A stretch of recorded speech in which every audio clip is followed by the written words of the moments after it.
Stock market లోని diversification మరియు capital allocation గురించి వీడియోలో క్లారిటీగా తెలుసుకుందాం. First of all most of the beginners అనే వాళ్ళు వాళ్ళ దగ్గర ఉన్న క్యాపిటల్ అనేది ఒకే స్టాక్ లో పెడతారు, లేదా ఫుల్ అమౌంట్ యూజ్ చేసి ఒక ట్రేడ్ అయితే తీసుకుంటారు. అయితే ఇలాగా మనం ఫుల్ అమౌంట్ అనేది యూజ్ చేసి పొజిషన్ తీసుకోవడం ద్వారా మనం తీసుకున్న డిసిషన్ అనేది రాంగ్ అయితే కనుక మన అకౌంట్ అనేది డ్యామేజ్ అవుతుంది. సో అందుకనే ఎప్పుడు కూడా ప్రొఫెషనల్స్ అనే వాళ్ళు డైవర్సిఫికేషన్ మరియు క్యాపిటల్ అలోకేషన్ అనేది యూజ్ చేస్తూ ఉంటారు. అయితే దీంట్లో గోల్డెన్ ట్రూత్ ఏంటంటే డైవర్సిఫికేషన్ అనేది మన ప్రాఫిట్ ని మాక్సిమైజ్ చేయలేదు, కాకపోతే ఇది మన క్యాపిటల్ ని ప్రొటెక్ట్ చేస్తుంది. సో ఓవరాల్ గా వన్ లైన్ లో చెప్పాలంటే డైవర్సిఫికేషన్ అనేది మన రిస్క్ ని తగ్గిస్తుంది, అదే క్యాపిటల్ అలోకేషన్ అనేది మన మనీ ఫ్లో ని కంట్రోల్ చేస్తుంది. ఫస్ట్ ఆఫ్ ఆల్ డైవర్సిఫికేషన్ అంటే ఏంటో తెలుసుకుందాము. మన దగ్గర ఉన్న మనీని డిఫరెంట్ స్టాక్స్ లో, అలాగే డిఫరెంట్ సెక్టార్స్ లో, అలాగే డిఫరెంట్ అసెట్స్ లో ఇన్వెస్ట్మెంట్ చేయడం, దీని వల్ల మన రిస్క్ అనేది తగ్గుతుంది. సో ఓవరాల్ గా సింపుల్ గా చెప్పాలంటే don't put all eggs in one basket. అయితే దీన్ని ఇప్పుడు సింపుల్ ఎగ్జాంపుల్ తో ఎక్స్ప్లెయిన్ చేస్తాను వినండి. మన దగ్గర 2 lakhs క్యాపిటల్ ఉందనుకుందాము. అయితే first of all bad method గురించి తెలుసుకుందాము.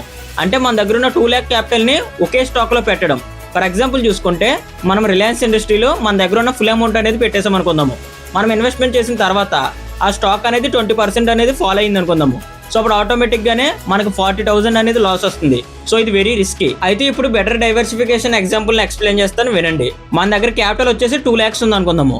అయితే 2 lakhs ని 5 స్టాక్స్ లోకి స్ప్లిట్ చేయాలి. సో అప్పుడు ఆటోమేటిక్ గా ఎవ్రీ స్టాక్ కి 40,000 రూపీస్ అయితే వస్తుంది. ఎగ్జాంపుల్ స్టాక్స్ చూసుకుంటే Reliance, TCS, HDFC bank, Infosys, అలాగే యూనిలివర్.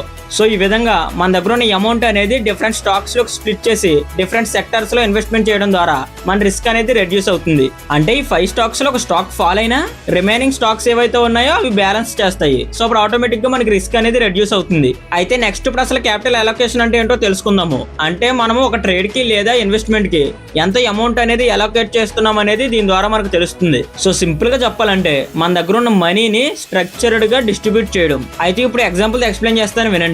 ఫర్ ఎగ్జాంపుల్ మన దగ్గర 3 lakhs క్యాపిటల్ ఉందనుకుందాము. ఆ క్యాపిటల్ ని మనం లార్జ్ క్యాప్ స్టాక్స్ లో 50%, అలాగే మిడ్ క్యాప్ స్టాక్స్ లో 30%, అలాగే స్మాల్ క్యాప్ స్టాక్స్ లో 20%, ఈ విధంగా మన దగ్గర ఉన్న క్యాపిటల్ ని అలోకేట్ చేయడం ద్వారా మన రిస్క్ అనేది రెడ్యూస్ అవుతుంది, అలాగే మన గ్రోత్ అనేది కూడా పెరుగుతుంది. అయితే నెక్స్ట్ ఇప్పుడు సెక్టర్ డైవర్సిఫికేషన్ ని ఎగ్జాంపుల్ ఎక్స్ప్లెయిన్ చేస్తాను వినండి. First of all bad example చూసుకుంటే మనం ఒకే సెక్టర్ లో మన దగ్గర ఉన్న అమౌంట్ అనేది పెట్టడం. అదే బెటర్ ఎగ్జాంపుల్ చూసుకుంటే మన దగ్గర ఉన్న అమౌంట్ అనేది banking, IT, pharma, FMCG, energy, ఇలా డిఫరెంట్ టైప్స్ ఆఫ్ సెక్టర్స్ లో ఇన్వెస్ట్మెంట్ చేయడం ద్వారా మన పోర్ట్ఫోలియో అనేది బ్యాలెన్స్డ్ కింద ఉంటుంది. సో ఇది ఓవరాల్ గా రిస్క్ మేనేజ్మెంట్ లోని డైవర్సిఫికేషన్ మరియు క్యాపిటల్ అలోకేషన్. అలాగే కంటెంట్ అనేది ఇన్ఫర్మేటివ్ అనిపిస్తే కనుక లైక్ చేసి షేర్ చేయండి. అలాగే ఇలాంటి వాల్యుబుల్ ఇన్ఫర్మేటివ్ కంటెంట్ గురించి ఇంకా తెలుసుకోవాలంటే మన అకౌంట్ ను ఫాలో చేయండి. Thank you.